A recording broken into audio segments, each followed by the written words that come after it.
This is Alicia on Demand. I am Alicia. Welcome back to my channel where I focus on personal development and wellness.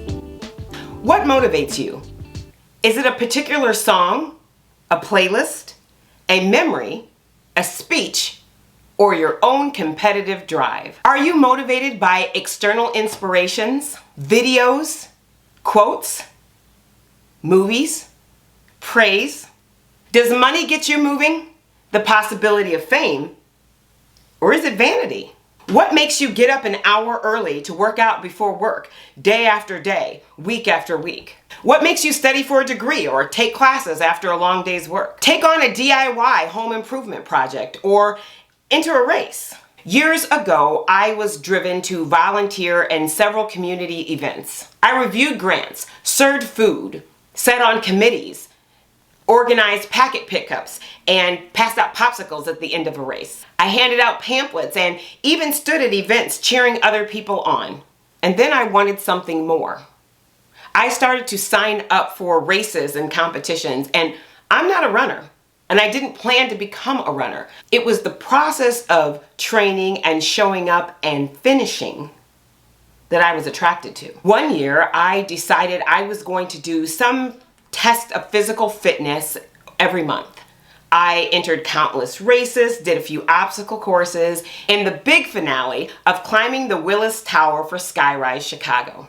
I was so excited. That was such a hard event. All the training that went into it, all the stair climbing, the countless hours of figuring out nutrition and getting my sleep together. I was so proud of completing. But a weird thing started happening. After every event, people insisted on knowing my time. And if I didn't share, they started looking me up on the online forum and confronting me with my time. See, they were competitors, so they wanted to see if I was entering their realm, or they knew somebody else that competed, and they let me know that that person beat me. Clearly, they wanted to judge me by their own standards. I was never interested in the time. They didn't even think I was worthy of a participation ribbon. But nevertheless, I persisted. I was motivated and dedicated to achieving my own goals. Last year, for most of the year, I continued racing season as though the world was not at a standstill. I did every race in the area and completed them virtually. I collected all of the t-shirts and the medals, and I felt accomplished.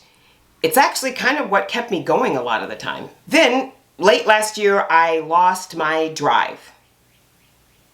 I was no longer doing the meal prep, figuring out healthy eating. I didn't get my walking miles in. I stopped all the fun workouts that I had been doing. I just was sick of it. There was no precipitating event. It was like a light just turned off. And I spent months struggling in the dark trying to find the switch. Reflecting back, I think it was a combination of a lot of things. Medical reasons. I tend to have low iron. Lack of sunlight because the times were changing. Social isolation because of what was going on in the world. Boredom.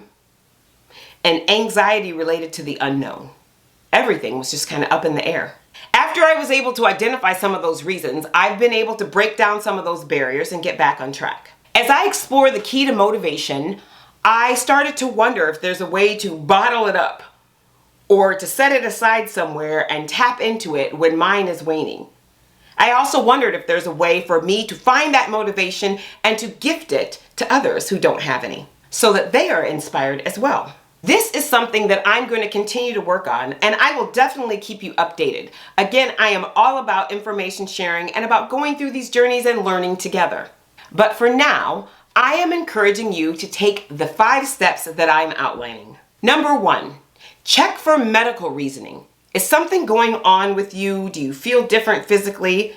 Could it be depression? Maybe you have a lack of vitamins and minerals. If you have access, an annual exam and general blood work can tell you a lot about what's going on with you physically. Number 2, don't get stuck in a non-negotiable rut with your exercise or your food or your daily routine. Leave some room for creativity. Number 3, try something new. Go completely outside of your comfort zone. Change your hair color. Try new foods. Take a class in something that you never thought you'd be interested in. Meet new people. Look for new experiences all around. Spice it up. Number 4, eliminate some things.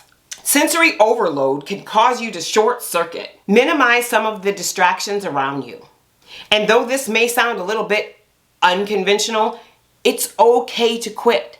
Sometimes things don't make sense for your life anymore, and it's okay to walk away from those things and value the time that you spend enjoying them. Sometimes you have to give up some things to welcome in change. Number 5, decompress. Take your lunch hour. Take a vacation. Get some sleep. Spend some time meditating. Allow yourself to veg out. Giving yourself a moment to refresh and regroup and reevaluate your life goals could be exactly what you need to get your momentum back. As always, there's no one way to be. Sometimes it's a matter of trial and error to figure out the things that are going to work for you. Thank you for spending your time with me. If you like the content that I provide, please hit the like button and let me know you were here.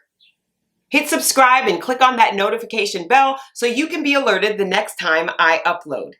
And as always, I love to hear from you. So please leave a comment down below and let me know what motivates and inspires you.